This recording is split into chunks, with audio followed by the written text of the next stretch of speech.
This episode is brought to you by Vital Farms. Isn't it bullshit to have to question where your food comes from? At Vital Farms, you can trace your pasture-raised eggs all the way back to the source, the pasture. On the side of each pasture-raised carton of eggs, you'll find the name of the farm where your eggs were laid. And when you look the farm up on their website, you'll get a peek at all the sunshine, fresh air, and open space the hens enjoy.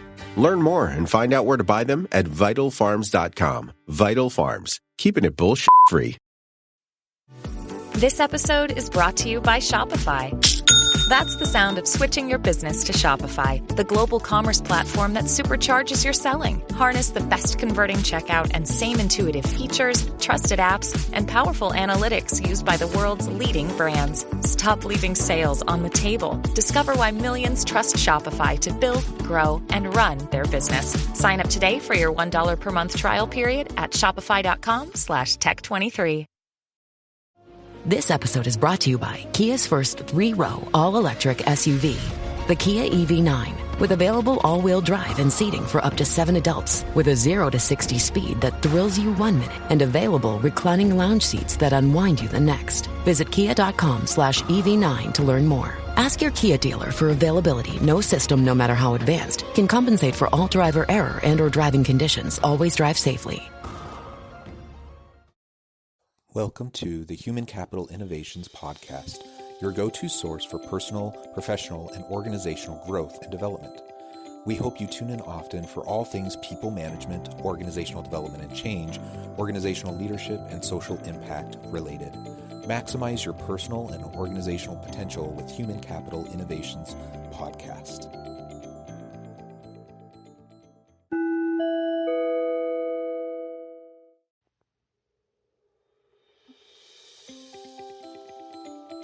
Welcome to the Human Capital Innovations Podcast.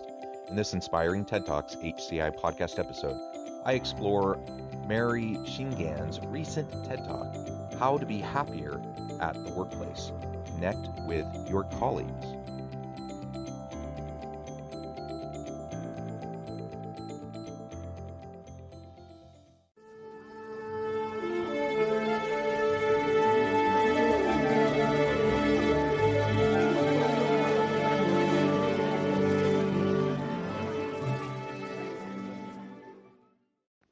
Welcome back to the Human Capital Innovations Podcast. It's great to be with you again today for this inspiring TED Talks HCI podcast episode. Today I'll be exploring Mary Shingan's recent TED Talk, How to Be Happier at the Workplace. Connect with your colleagues. Marie's experience working in the banking sector equals stress, burnouts, and little interaction between employees. For her, the answer lies in connecting people within the company, from different branches and hierarchical levels to enhance creativity and employee well-being.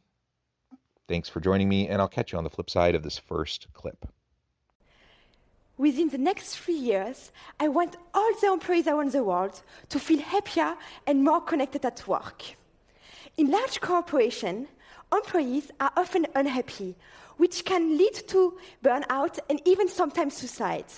One of the main reasons is a lack of social engagement, and this is what I want to fight. I want to share with you my experience working in a big bank in Switzerland. Don't get me wrong, I love to work, but these conditions were very stressful. I had little to no free time, I cried often, and I was usually unhappy. I wasn't really meeting anyone new, as I was always with the same employees from my department. And at lunch, I would always eat alone in front of my desk or with the same colleagues from my department. So I decided to change that. I realized that if I wanted to be happy at work, I had to get to know people from different backgrounds and understand how the company works. There's no question that social connection at work really matters in terms of engagement, satisfaction, productivity, innovation, etc. And so these are the topics she'll be exploring as she shares some of her own experience working in the banking sector. And I really appreciate her perspective here because connectivity, social support networks, and relationships with colleagues and with your manager are really among the most important aspects when we have high levels of employee engagement, employee satisfaction, and productivity and innovation. it's a challenging thing, and some companies do it very well, other companies not so much. And her experience was that she felt incredibly isolated. Even though she was happy to be working at that bank, she was happy to have the job, she was happy to work hard, she found herself daily feeling overwhelmed, feeling disconnected, and just extremely unhappy. Of course, that leads to burnout, that leads to high levels of turnover, and certainly people aren't going to be innovative when they're feeling that kind of stress, distress, and anxiety at work. So she was proactive about it, and she took it upon herself to try to fix the situation. I love how she explains this, which you'll hear in the upcoming clip. So I went to different floors and asked people randomly to have lunch with me. They were very surprised, but most of the time they said yes. Once, I had a legal issue for the wealth management project I was working on, and I thought, instead of looking on Google for 1 hour, why not have lunch with someone from the legal department? The next day we had lunch, the problem was solved, and I made a new friend. Colleagues from my department started to tell me, Marie, you just joined as an intern and you already know everyone. Can I come with you so that I can also meet new people doing lunch? Of course, I told them to join. And at some point, I even had lunch with the president of the bank. So what does she do? She takes it upon herself to try to meet people across the organization, to meet people from different backgrounds. So it wasn't just her sitting at her desk. It's not just her sitting with people who she sees every day in her department, who she interacts with a little bit already, but rather she wants to connect with people across the organization. So she goes to different floors. She invites random people to have lunch with her, regardless of their job title, their role, their level in the organization, the department that they're in. She just goes around and gets to know people.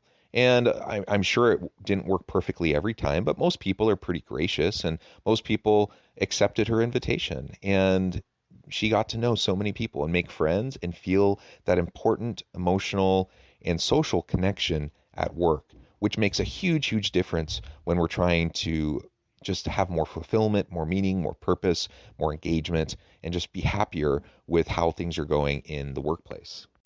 At the same time, I started opening a collaborative space in Paris where people from different backgrounds like engineers, designers, artists come together to meet and collaborate. And my motivation for this project was simple. I believe that everyone should have the ability to create. So I was flying every weekend to make this project happen. And I was very creative, I had lots of energy, and I thought that everyone should create.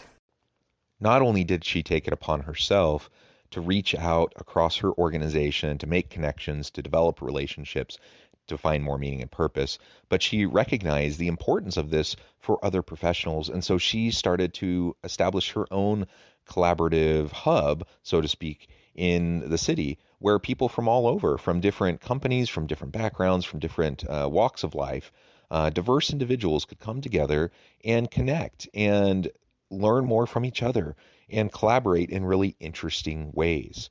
I think this is so amazing. And as a young student, for her to take this upon herself when she's just an intern at this bank, it's an incredible initiative and takes a lot of ambition, certainly. And it's not easy. So kudos to her for the effort, but also she just recognized an innate human need for social and emotional connection with those around us. We certainly need that in the workplace, and we don't always get it.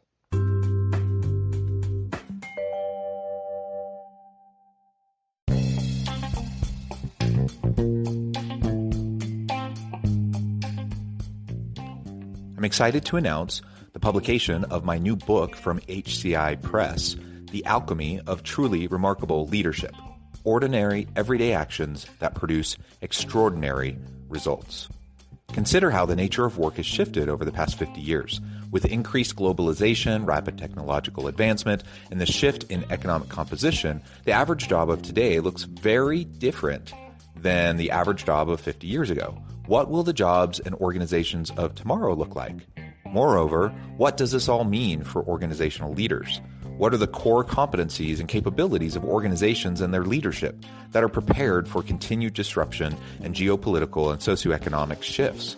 Regardless of what the future holds, increasingly, leaders need to be socially minded, data-driven, decisive, champions of talent and disruptors of the traditional notions of leadership, teams, organizations, and work. The Alchemy of Truly Remarkable Leadership will help you to explore your own leadership competencies and capabilities and consider ways to apply and implement them into your workplace and personal life.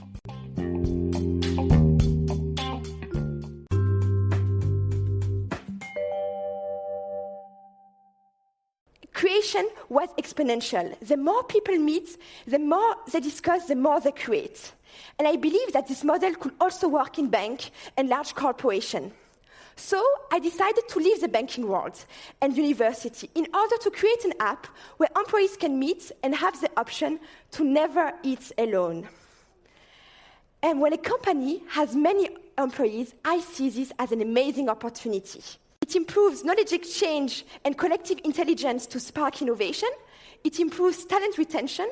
It improves employees' happiness and engagement. And it improves the internal professional network. If big companies want to attract the future generation, they need to create a workplace where they are happy and creative. So what does she find as she's connecting with people across the bank and as she's connecting professionals throughout the city in her hub, her cooperative hub?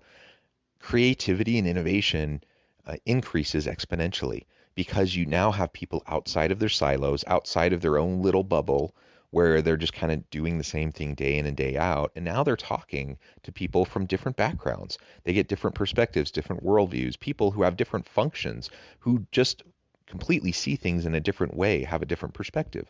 And of course, when people can get together to develop relationships that are meaningful, that are fulfilling, and where they can be multidisciplinary and interdisciplinary, then creativity can thrive. And ultimately, that's what she found. She was so successful with this that she decided to leave the banking industry. She decided to start an app that would connect people so that people will always have that kind of social connection at work.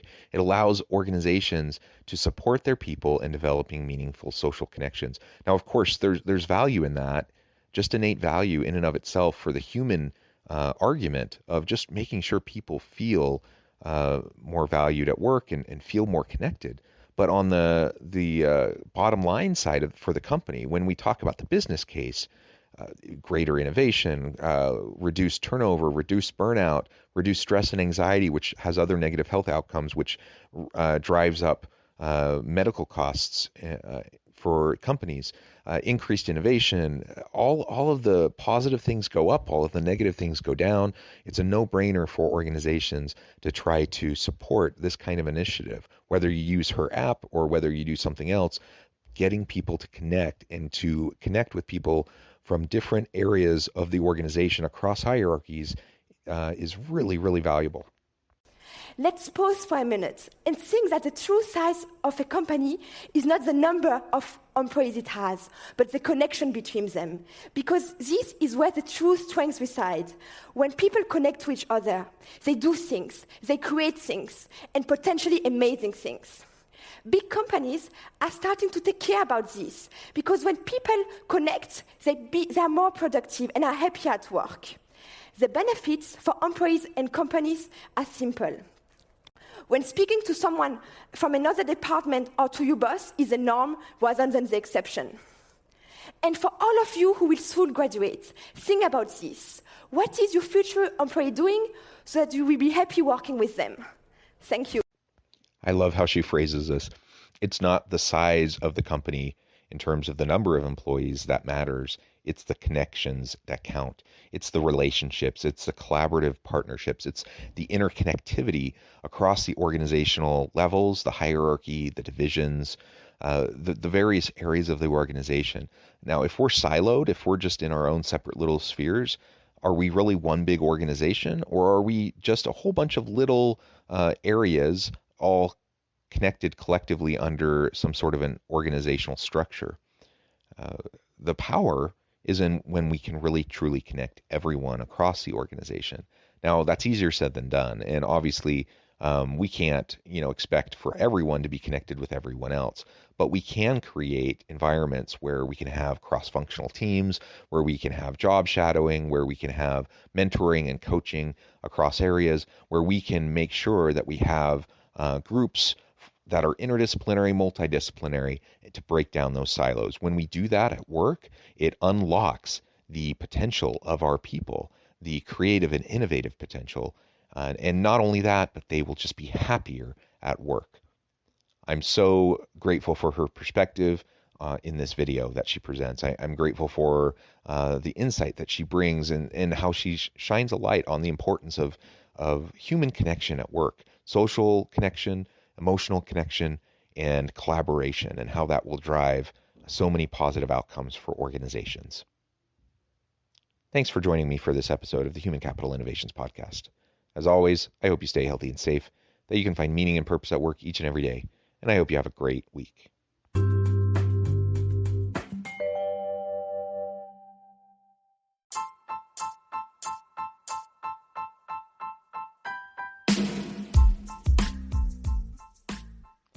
We are excited about the launch of HCI's new magazine, Human Capital Leadership.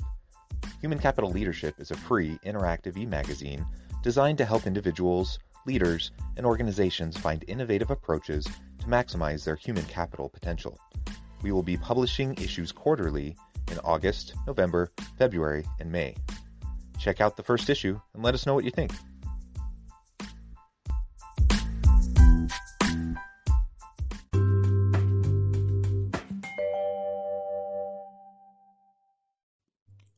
Thanks again for joining us for this episode of the Human Capital Innovations Podcast.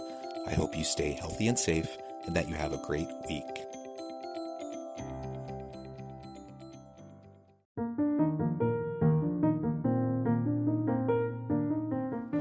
Check out our new weekly LinkedIn newsletter, Alchemizing Human Capital, exploring industry trends via original research and interviews with executives and thought leaders from across the globe.